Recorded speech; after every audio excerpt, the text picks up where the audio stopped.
श्री राधे, प्रणिपात आप सभी को। ना हम वसामि वैकुंठे योगिनां हृदयेन च,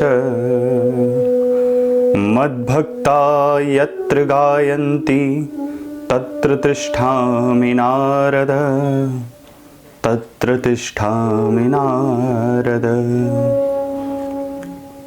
इस कलिकाल की ही एक बहुत ही सुंदर और बहुत ही पवित्र घटना। एक बार पंढरीनाथ में श्री नामदेव जी, जो अनन्य नृपति स्वयं संत शिरोमणि हैं, नामदेव जी महाराज एक बार, रोज उनका नियम था, प्रतिदिन पंढरीनाथ के दर्शन करने आया करते थे और गदगद हृदय से और गदगद स्वर से कीर्तन करते हुए आया करते थे।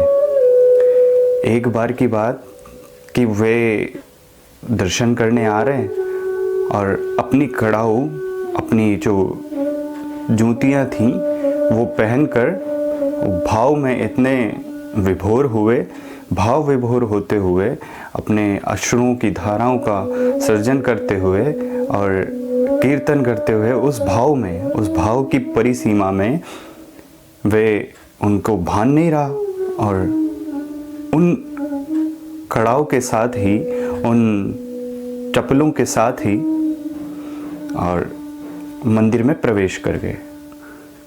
अब जैसे ही मंदिर में प्रवेश किए तो श्री विग्रह के सन्मुख पहुँचे तो पंडित ने जैसे ही देखा, वहाँ पर जो पंडित जी थे, तो उन्होंने अपनी लाठी उठाकर और नामदेव जी को पीटना प्रारंभ कर दिया और पीट कर और बाहर निकाल दिया कि अब दोबारा से मंदिर में प्रवेश मत करना, सारा सत्यानाश कर दिया तुमने। अब महाराज, जगत ऐसा ही है, आपके अंदर का भाव स्वयं प्रभु जानते हैं। जगत इस भाव को नहीं देखेगा।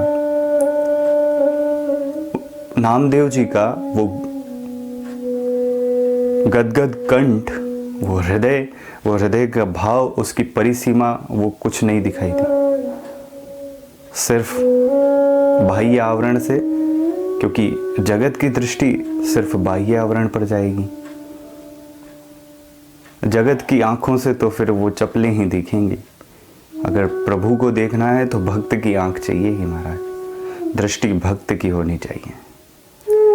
तो जैसे ही निकाल कर बाहर किया तो नामदेव जी महाराज, भक्त बड़ा सरल होता है, तो महाराज नामदेव जी अपने हृदय भाव में ही प्रभु से बोलने लगे कि हे पंढरीनाथ, जो हुआ सो तो हुआ ही, लेकिन आप तो सब जानते हैं, आपको तो सब पता है, ये मैं जानबूझकर तो किया नहीं हूँ, भाव में चला गया, लेकिन खैर अपराध तो किया है मैंने, सो दंड तो मिला, पर अब हम आपके पास नहीं आएंगे, आपके सन्मुख नहीं आएंगे, मुझे तो आपके भजन में ही आनंद है।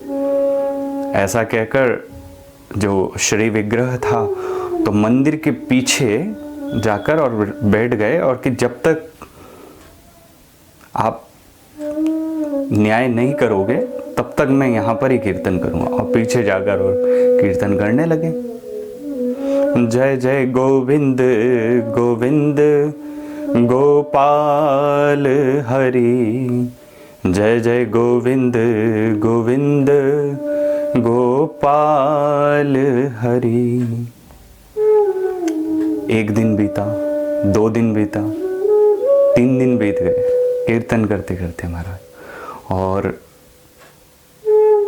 चौथे दिन की भोर हुई।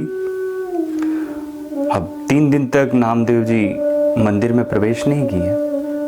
उधर अब तक तो भक्त को ही भगवान के दर्शन की लालसा हुआ करती थी, अब भगवान को लालसा होने लगी। भगवान विचलित होने लगे कि ये आ क्यों नहीं रहे नामदेव जी। अब सभी भक्त भी पूछें कि नामदेव जी महाराज आ क्यों नहीं रहे दर्शन को। और चौथे दिन की जैसे ही भोर हुई तो कबीरदास जी दर्शन करने पहुँचे। तो क्या देखते हैं कि पीछे के द्वार के पीछे, मंदिर के द्वार के पीछे ही नामदेव जी महाराज बैठे हुए हैं और कीर्तन कर रहे हैं कि नामदेव जी क्यों नहीं आ रहे। तो जैसे ही देखा तो कबीरदास जी गए। तो कबीर बाबा ने जाकर उनको पूछा कि क्या हुआ, तो सारी घटना बता दी।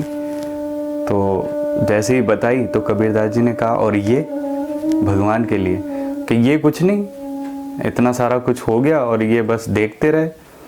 और देखते तो छोड़ो, मुस्कुराते और रहे, देखते तो रहे ही, साथ में मुस्कुरा और रहे थे। तो कैसी बात है, तो फिर आज से मैं भी नहीं जाऊँगा, हम भी नहीं जाएंगे, हम भी आपके साथ। और ये जब द्वार दिनों के लिए नहीं बचा तो चलते हैं किसी और द्वार पर। अब भगवान को चिंता हुई कि एक नहीं दो दो भक्त फूट रहे हैं। तो भगवान ने सोचा कि अपना मान चाहे टल जाए, भक्त का मान नहीं टलने दे। तो महाराज वो आए और जैसे ही दोनों संत कीर्तन करने लगे तो उसी समय तुरंत प्रभु का जो मंदिर है, वो मुख पूरा द्वार, वो मंदिर पूरा उस तरफ घूम गया जिस तरफ वो बैठकर, और पीछे पूरा घूम गया और दक्षिण दिशा की ओर पंढरपुर का मंदिर आज भी, ये वहाँ पर आप देख सकते हैं कि सिर्फ केवल एक मंदिर है पंढरीनाथ का जो दक्षिण मुखी है।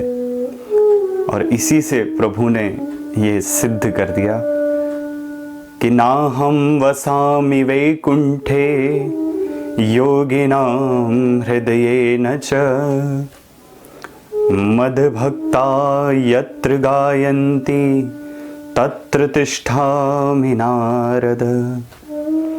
नारद पुराण का हम आश्रय लें तो उसी में भगवान का स्वयं वचन है कि ना मैं वैकुंठ में वास करता हूँ, ना योगियों के हृदय में। तब नारद जी ने पूछा कि आप प्रभु बताइए फिर कहाँ निवास करते हैं।